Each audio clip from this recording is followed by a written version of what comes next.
اور ان کے بچوں کو انہی بیٹیوں کے سامنے زندہ ذبح کیا امت نے. تو آپ بھی اگر اس نبی سے محبت ہوتی تو آپ بھی پیٹتے, آپ بھی سینے زنی کرتے. داڑھی اتنی رکھی اپنے آپ کو اہل سنت کہتے ہو, نبی صلی اللہ علیہ وسلم کی امتی کہتے ہو, شرم نہیں آتی تمہیں؟ سوال یہ کرتے ہو. نبی صلی اللہ علیہ وسلم کے بچوں کے ساتھ, ان کے بیٹیوں کے ساتھ اس امت نے کیا کیا, پھر تم شیعوں پہ آ کے اعتراض کرتے ہو. شرم کرو, ڈوب مرو.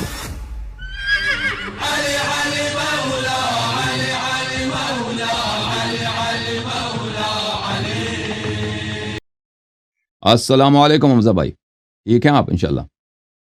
جی السلام علیکم. علیکم السلام ورحمۃ اللہ, خیریت سے ہیں انشاءاللہ؟ میرا کیمرہ آن آپ کو نظر آ رہا ہے کوئی؟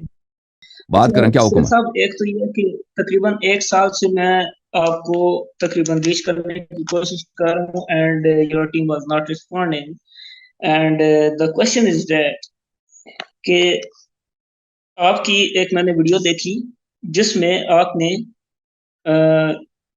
امیر المومنین سیدنا عمر بن الخطاب اور سیدنا ابو بکر صدیق کے بارے میں بولا ہے کہ وہ مسلم نہیں تھے. جی جی سر, ہمارا سناؤ. سب سے پہلے یہ کہ ایک تو میں صرف نے بولا نہیں ہے بھائی, او بھائی اس طرح نہ بولا کرو نا, پوری بات کرو. بولو آپ نے بہت ساری تقریرات کی ہیں, بہت سارے مناظرے کیے ہیں آپ نے, اس میں آپ بہت سارے آپ کے پاس دلائل ہیں جن کی روح سے آپ کا موقف یہ ہے کہ ابو بکر عمر اسلام کے دائرے سے خارج ہیں. اس طرح بولا کرو. میں نے صرف یہ تو نہیں کیا کہ ابو بکر عمر مسلمان نہیں ہیں, میں نے اس کے ساتھ آپ کی کتابوں سے گھنٹوں کا میں نے دلیلیں دی ہیں بھائی, ٹھیک ہے نا؟ اس طرح بولا کرو.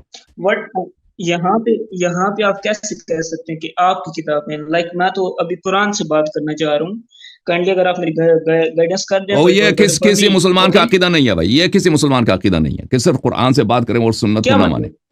یہ بھائی آپ کسی کوئی, یہ آپ مسلمان نہیں ہے, یہ کسی وہ کوئی مسلمان ہی نہیں کہتا کہ میں صرف قرآن سے بات کروں گا, ٹھیک ہے نا؟ وہ تو کوئی کافر ہی کہے گا جو نبی صلی اللہ علیہ وسلم کی سنت کو نہ مانتا ہو. آپ جو ہے نا, آپ کسی اپنے مولوی کو لے کے آئے نا, ادھر مولوی کو لے کے آئے, اس کو جس کو بات کرنے کا انداز بھی پتہ ہو کہ صرف قرآن سے. یہ ایک شخص نے کہا تھا حسبنا کتاب اللہ, چپ کریں ایک منٹ. ایک شخص نے کہا تھا اسلام کی تاریخ میں حسبنا کتاب اللہ, اور اس کے بعد اس کا قائل اس زمانے سے آج تک کوئی نہیں سوائے اسی کے.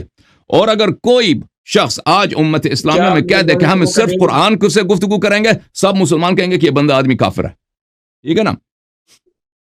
تو آپ کا موقف ہی باطل ہے. میں قرآن کی بات کر رہا ہوں, میں جو کوشچن ریز کرنا چاہ رہا ہوں وہ کینڈیڈیٹ سننے کی کوشش رکھیں اور مجھے ان کے جواب چاہیے. That's it. یہ پوچھیں. جی کوشچن نمبر 1 میرا یہ ہے کہ یہ جو ایک تو سب سے پہلے, اچھا ابھی میری بات سمجھ آئی نا آپ کو؟ او بھائی آپ بات تو سمجھ آئی نا کہ صرف قرآن سے بات کرنا یہ کوئی کافر ملحد کہہ سکتا ہے, مسلمان نہیں کہہ سکتا. تم لوگوں نے اپنا نام بھی اہل سنت رکھا ہے, پہلا نام بھی چینج کرو نا, کہ ہم سنت کو نہیں مان رہے. اب کیا چیز ہے, کیا چیز ہے؟ یہ کون سا فرقہ ہے بھائی اسلام میں؟ اپنے فرقے کے تم تعارف کرا دو کہ صرف قرآن کو مانتا ہے, سنت کو نہیں مانتا. کیا فرقہ ہے آپ کا؟ نایت نہ دکھاؤ, آپ کے فرقے کا کیا نام ہے بھائی؟ او بھائی صاحب ادھر ہم آتے ہیں نا, ہماری یہ دیکھیں ہم کسی بھی کالر کو اسکریننگ کے بغیر لیتے ہیں, یعنی ہم فلٹر نہیں کرتے. ادھر آ جاتے ہیں تو لوگ اسکرین ہو جاتے ہیں. جب لوگ ادھر آ جاتے ہیں ہمیں پتہ چلتا ہے کہ آدمی پاگل ہے, یا آدمی مثلا اس کو بات کرنا نہیں آتا, یا اس کا موقف ایسا ہے کہ وہ کسی مسلمان کا موقف ہو ہی نہیں سکتا, تو پھر ہم اس سے بات کرنا ہمارے لیے کوئی ضروری نہیں ہوتی. سمجھ میں آئے نا بات آپ کو؟ ہم نے پہلے آپ کو تو اسکرین نہیں کیا کہ آپ ہمارے ساتھ گفتگو کرنا چاہتے ہیں, آپ کون ہیں, کیا کس موضوع پہ گفتگو کرنا چاہتے ہیں. آپ تو بغیر فلٹر کے آ گئے ادھر نا, ادھر آ کے پتہ چلا کہ آپ تو سنت کو مانتے ہی نہیں ہیں. تو آپ کا فرقہ کون سا فرقہ ہے بھائی, مجھے بتاؤ نا. مجھے فرقوں میں تو کوئی ایسا فرقہ نہیں پتا کہ سنت کو نہیں مانتا ہو. جی میں بتاؤں, آپ میری اگر بات اگر سنیں تو کیوں سن لے بھائی, تم پہلے اپنا تعارف تو کرا دو نا. اور بھائی کیوں میں آپ کو اتنا زیادہ وقت, سب کا وقت آپ کو دے دوں, اتنے لوگ دیکھ رہے ہیں. پہلے اپنا تعارف تو کرا دو کہ آپ کا فرقہ کیا ہے بھائی, مجھے پتا چلا کہ میں کس سے گفتگو کر رہا ہوں. اس طرح مسلمان کوئی فرقہ نہیں ہے بھائی, مسلمان فرقوں میں بٹے ہوئے ہیں, ان کے عقائد معلوم ہے. آپ اس طرح فرقہ کہ میں مسلمان ہوں, اس طرح نہیں فراڈ کرتے ہو نا, جاؤ کسی اور سے فراڈ کرو. اس طرح کا فراڈ ادھر نہیں چلتا. تم پہلے ایمانداری سے اپنا تعارف کرو. میرا یہ ہے, میرا تعلق اس فرقے سے, پھر آ کے ادھر ابو بکر عمر کا دفاع کرو. جب تمہیں اپنے فرقے بتانے کی وہ نہیں ہے، جرأت نہیں ہے، تو ادھر ٹائم ضائع نہ کرو ہمارا. جی مسٹر آئی فون، السلام علیکم. ہیلو. ہلو جناب. جی سر، علی صاحب کیا حال ہے؟ ٹھیک ہے، خیریت سے ہیں؟ اللہ تعالیٰ آپ کو جزائے خیر دے. Thank you sir. کیا باقی مزاج ٹھیک ہیں آپ کے؟ اللہ تعالیٰ کا احسان ہے. کیا اس میں گرامی آپ کا بھائی؟ جی میرا نام محمد وقار ہے. بولیں، کیا بولنا چاہتے ہیں محمد وقار صاحب؟ جی سر، میں یہ بولنا چاہتا ہوں کہ یہ جو اہل تشیع حضرات جو ہے نا، یہ جو کوما زنی کرتے ہیں یا زنجیر زنی کرتے ہیں یا سینہ کو بھی کرتے ہیں، یہ میرے محرم کے تقاریر ہے نا میرا بھائی صاحب، پلیز محرم کا جو تقاریر ہیں اس میں نے اس موضوع پہ کافی بات کی ہے، اس کے اس تقریریں کی ہیں، اس کے جوابیں دیے ہیں. تو میرے 2-3 سال سے جو اردو کے پروگرام ہیں اس میں آپ جائیں محرم سے پہلے، اس میں آپ وہاں پہ پورا عزاداری پہ سیریز ہے، اس میں آپ دیکھ لیں، اس میں بہت آپ کو نظر آئے گا. ٹھیک ہے نا؟ اگر آپ کو بھی اگر آپ اپنے آپ کو اہل سنت کہتے ہو نا، میں آپ کو بتاتا ہوں، آپ کو اپنے آپ کو اہل سنت کہتے ہو، اہل سنت.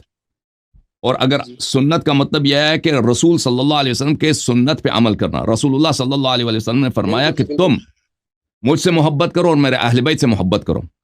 اگر تمہیں پتا ہوتا کہ اس امت نے رسول اللہ صلی اللہ علیہ وسلم کی بیٹیوں کے سر سے، ان کی بہوؤں کے سر سے چادریں اٹھائی ہیں اور ان کے بچوں کو انہی بیٹیوں کے سامنے زندہ ذبح کیا ہے اس امت نے، تو آپ بھی اگر اس نبی سے محبت ہوتی تو آپ بھی پیٹتے، آپ بھی سینے زنی کرتے، آپ بھی سر پہ مارتے. وہ تو ٹھیک ہے، وہ تو اس وقت آپ بھی مارتے نا. پتہ یہ امتحان ہے، یہ امتحان ہے. یہ نبی صلی اللہ علیہ وسلم کی امتی، عزاداری نبی صلی اللہ علیہ وسلم کی امتی ہونے کا امتحان ہے. سنو محمد وقار، خاموش ایک منٹ، خاموش ایک منٹ. صحابہ نے کیا بھائی، جن لوگوں نے صحابہ ہی نے کیا اہل بیت علیہ السلام کے ساتھ، اور کس نے کیا؟ ان کے بچوں کو، ان کے بیٹیوں کے سامنے، ان ماؤں کے سامنے زندہ ذبح کیا. اب تم کہتے ہو شیعہ سر پہ نہ پیٹے تو کیا کریں؟ بھائی جس کو نبی صلی اللہ علیہ وسلم سے محبت ہو نا، وہ اس طرح سوال نہیں کرتا کہ ہم بلا وجہ تو نہیں کرتے. ہم بلا وجہ کرتے ہیں بھائی، سر پیٹتے ہیں بلا وجہ، سینہ زنی کرتے ہیں، زنجیر زنی کرتے ہیں، اور بلا وجہ کرتے ہیں. یا کوئی وجہ ہے؟ وجہ کا تو ذکر کرو نا. داڑھی اتنی رکھی، اپنے آپ کو اہل سنت کہتے ہو، نبی صلی اللہ علیہ وسلم کی امتی کہتے ہو، شرم نہیں آتی تمہیں؟ سوال یہ کرتے ہو؟ ہاں، تمہارے اگر کسی بیٹے کو کے سر ذبح کیا تم کیا کرو گے؟ تم اپنے تمہاری بیوی کے سامنے اگر تیرے چھوٹے بچے کا سر ذبح کیا جائے تم کیا کرو گے؟ بے غیرت ہو تم، خود کیا کرو گے مجھے بتاؤ. نبی صلی اللہ علیہ وسلم کے بچوں کے ساتھ، ان کے بیٹیوں کے ساتھ اس امت نے کیا کیا؟ پھر تم شیعوں پہ آ کے اعتراض کرتے ہو. شرم مارو، شرم کرو، ڈوب مرو. تم میں ایمان ہے، تم میں اسلام ہے، تم نبی صلی اللہ علیہ وسلم سے محبت کرتے ہو، ان کے اہل خانہ سے محبت کرتے ہو، انہی قاتلین کو تم اپنا خلیفہ سمجھتے ہو، ان کی عزت کرتے ہو، ان کو رضی اللہ کہتے ہو، اور پھر شیعوں پہ آپ تنقید کرتے ہو کہ تم روتے کیوں، تم عزاداری کیوں کرتے ہو. بہرحال محمد وقار صاحب ہمیں غصہ دلائے نا. ایسے سوالوں کا جواب آپ سے زیادہ، مزید اس سے زیادہ اس ہفتے گفتگو نہیں ہوگی. ٹھیک ہے نا؟ آپ نے سوال ہی ایسا کیا، سوال ہی ایسا کیا ہے آپ نے کہ اس سے زیادہ اس موضوع پہ گفتگو نہیں ہوگی. تمہیں اگر آل محمد علیہ السلام سے محبت ہوتی تو تم ان کے لیے تم بھی عزاداری کرتے. تم بھی اگر نبی صلی اللہ علیہ وسلم سے محبت ہوتی تو تم ان کے لخت جگر کے لیے، لختہائے جگر کے لیے تم کیا کرتے؟ عزاداری کرتے. نہیں کرتے، پرواہی نہیں ہے، پرواہی نہیں ہے ان کو. اس کو ہم الٹا آ کے شیعوں پہ کیا کرتے ہیں؟ الٹا کیا طریقہ انہوں نے شروع کیا کہ روز عاشور انہوں نے شادی کرنی ہے. روز عاشور کو انہوں نے برکت کا دن قرار دیا. سبحان اللہ، سبحان اللہ، سبحان اللہ. وہ دن جو مصیبت ہے آل محمد علیہ السلام پر، جو مصیبت کسی نبی پہ نازل نہیں ہوئی، کسی بھی نبی کے آل خانہ پہ نازل نہیں ہوئی، وہ محمد و آل محمد پہ علیہ السلام پہ نازل ہوئی. وہ اس دن کو روز برکت رکھتے ہیں. تو پتہ یہ چلا تم کیوں نام رکھتے اپنا اہل سنت. بھائی تم سے تو کیا عرض کریں، یہود نصارہ جو ہیں اس دن روز عاشور کو روز برکت قرار نہیں دیتے، تم قرار دیتے ہو.